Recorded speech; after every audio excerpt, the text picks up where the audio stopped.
बिस्मिल्लाहिर्रहमानिर्रहीम। अस्सलाम वालेकुम दोस्तों, एक नई वीडियो के साथ हाजिर हैं। चले अपनी वीडियो स्टार्ट करते हैं। रूस और यूक्रेन की जंग ने काफ़ी कुछ बदल दिया है। एक वक्त था कि सारी दुनिया रशियन टैंक परचेज किया करती थी, बहुत ज़्यादा मशहूर थे। पाकिस्तान के पास भी आप कह लें कि जितने भी टैंक्स हैं वो सारे रशियन ओरिजिन के हैं। T-55, T-65, इंडिया के पास जो T-72 टैंक्स हैं, इंडिया के पास जो T-90 टैंक्स हैं, ये भी सारे रशियन ओरिजिन के हैं। तो आप कह लें कि सारी दुनिया जो है वो ये रशियन टैंक इस्तेमाल किया करती थी। लेकिन यूक्रेन के अंदर हालिया वाकयात के बाद दुनिया का जैसे जैसे सियासी मंजरनामा बदला है, उसके साथ साथ ये जो एक्सपोर्ट मार्केट है ये भी काफी हद तक जो है वो बदल चुकी है। रशियन फेडरेशन, जो कि कभी एक वक्त में दिफाई शोबे के अंदर एक बड़ा जबरदस्त खिलाड़ी होता था, एक अहम प्लेयर था, बहुत तेजी से नए कस्टमर जो है उनको लूज कर रहा है। अब ये बात मैं क्यों कह रहा हूँ, उसकी रीजन ये है कि इस वक्त जो दुनिया में सियासी मामलात हो गए में है ना, वो चीजों को डिराइव कर रहे हैं। पहले भी बिल्कुल ऐसे ही था कि ये जो वेपन्स की एक्सपोर्ट हुआ करती थी ये पॉलिटिकली ड्रिवन होती थी, लेकिन उसके अंदर आप फिर भी कह लें कि कुछ टेक्निकल चीजें देखी जाती थी। आजकल तो बिल्कुल दुनिया जो है वो मुख्तलिफ ब्लॉक्स के अंदर डिवाइड हो चुकी हुई है।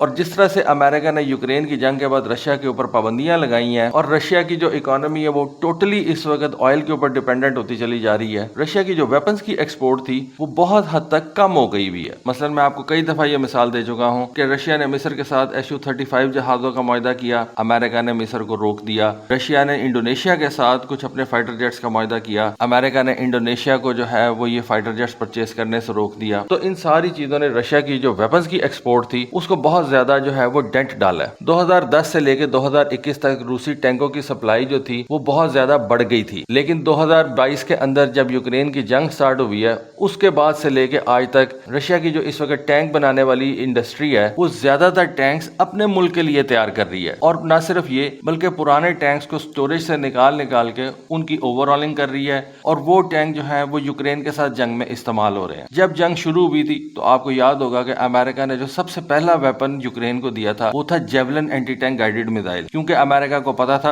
कि रशिया किस तरफ से यूक्रेन के ऊपर हमला करेगा, कैसे यूक्रेन के ऊपर हमला करेगा, और रशिया का जो मेन वेपन होगा वो उसकी टैंक फोर्स होगी, वो रशिया की हैवी आर्मर्ड व्हीकल्स होंगी। और इसीलिए अमेरिका ने यूक्रेन को ये javelin anti tank guided missiles दिए थे। उस वक्त इन javelin anti tank guided missile ने काम भी बड़ा जबरदस्त किया, और जंग के शुरू में रशिया ने अपने बहुत से टैंक्स और ये आर्मर्ड व्हीकल्स जो हैं उनको खो दिया था। लेकिन अगर आप वैसे बात करें तो इस वक्त रशियन की टैंक इंडस्ट्री जो है वो दोबारा से आप कह लें कि रिवाइव हो चुकी हुई है। रशिया ने पिछले दिनों हमें खबर मिली कि अपने मुल्क के अंदर एक दूसरी टैंक बनाने वाली फैक्ट्री जो है उसका आगाज कर दिया। ये टैंक फैसिलिटी कभी सोवियत इरा के अंदर ऑपरेशनल थी, लेकिन फिर सोवियत यूनियन के टूट जाने के बाद रशिया को जब इतने ज्यादा टैंकों की जरूरत नहीं रही, और वैसे भी सोवियत यूनियन की बहुत सी स्टेट रशिया से अलग हो गई, तो उसके बाद रशिया ने इन टैंक फैक्ट्रीज को जो है वो बंद कर दिया था। रशिया को अपने लिए तो बहुत कम जरूरत थी, लेकिन शुरू में रशिया ने इन टैंकों को एक्सपोर्ट करने के लिए इन फैक्ट्रीज को इस्तेमाल किया। बड़ी अच्छी एक्सपोर्ट्स रही रशिया की। लेकिन यूक्रेन के साथ जंग के बाद रशिया की एक्सपोर्ट्स तो कम हो गई हैं, लेकिन उसकी अपनी इंटरनल परचेज जो है इन टैंकों के हवाले से वो काफी ज्यादा बढ़ गई है। पुराने टैंकों को ओवरऑल करना,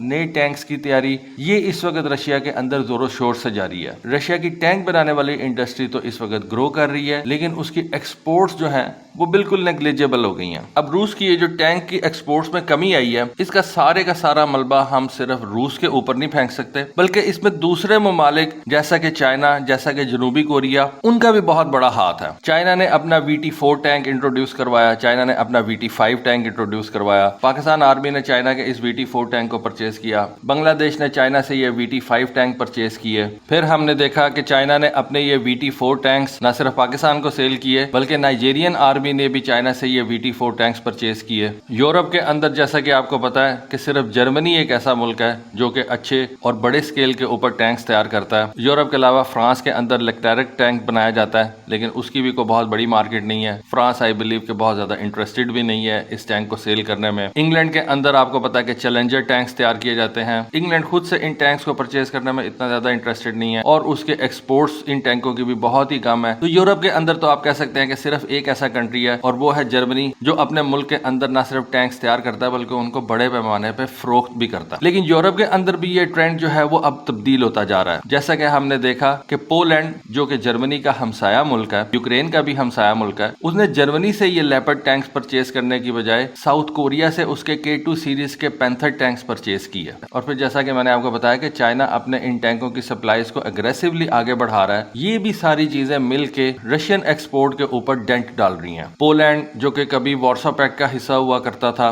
बल्कि ये जो वॉर्सो है ये तो पोलैंड का कैपिटल है और इसी के नाम से ये पैक्ट जो है वो साइन हुआ था और इसको नेटो के मुकाबले में खड़ा किया गया था। तो आप समझ सकते हैं कि उस वक्त तमाम ईस्टर्न यूरोपियन की ये जो कंट्रीज थी ये सोवियत यूनियन के बने हुए टैंक्स इस्तेमाल करती थी। लेकिन आज हालात इस तरह से तब्दील हो गए हैं कि बहुत सी ईस्टर्न यूरोप की कंट्रीज जो है उन्होंने नेटो इत्तेहाद को ज्वाइन कर लिया और नेटो इत्तेहाद को ज्वाइन करने के बाद उन्होंने जर्मन टैंक्स को परचेज करना शुरू कर दिया। बल्कि अब हम पोलैंड को देख रहे हैं कि उसने साउथ कोरिया से जो है ये टैंक्स भी परचेज किए, उसने साउथ कोरिया से अपने लिए ये फाइटर जेट्स भी परचेज किए। तो पहले इन तमाम ममालिक को असला सोवियत यूनियन या रशिया की तरफ से जाया करता था। फिर ये जो रशिया की बख्तरबंद गाड़ियां थी जिनको आर्मर पर्सनल कैरियर्स भी बोलते हैं, वो दुनिया के अंदर बहुत ज्यादा मशहूर थी। उनकी आर्मर्ड फाइटिंग व्हीकल्स जो थी ये बहुत ज्यादा दुनिया के अंदर मशहूर थी और इस्तेमाल हुआ करती थी। लेकिन आज उनकी सेल जो है वो भी बहुत ज्यादा कम हो चुकी भी है। रशिया को अपने लिए तो इन चीजों की बहुत ज्यादा अब जरूरत है क्योंकि इस वक्त रशिया एक जंग के अंदर इन्वॉल्व है। लेकिन रशिया की इन आर्मर्ड पर्सनल कैरियर्स की जो एक्सपोर्ट है वो बहुत हद तक कम हो चुकी हुई है। रशियन आर्मी आर्टिलरी के ऊपर भी बहुत ज्यादा तवज्जो देती है और रशिया की वॉर डॉक्ट्राइन के अंदर आर्टिलरी एक बहुत जबरदस्त मकाम रखती है। और एक वक्त था कि रशिया की आर्टिलरी की एक्सपोर्ट्स भी दुनिया में बड़ी जबरदस्त थी, लेकिन अब वो भी जो है वो बहुत हद तक पीछे चली गई हुई है। रशिया के फाइटर जेट्स को देख लें, रशिया के हेलीकॉप्टर्स को देख लें जो कि पहले बहुत ज्यादा मशहूर हुआ करते थे। आज या तो रशिया किसी पॉलिटिकल प्रेशर की वजह से उनको सेल नहीं कर पा रहा या इकोनॉमिक चैलेंजेस की वजह से रशिया इन चीजों को एक्सपोर्ट नहीं कर सक रहा। उसके अलावा रशिया के ऊपर ये जो टेक्नोलॉजिकल पाबंदियां लगा दी गई हैं वो भी रशिया की वेपन्स बनाने की कैपेबिलिटीज को काफी हद तक जो है उन्होंने मुतासर किया। ऑल्दो रशिया ने अपने जो की वेपन्स थे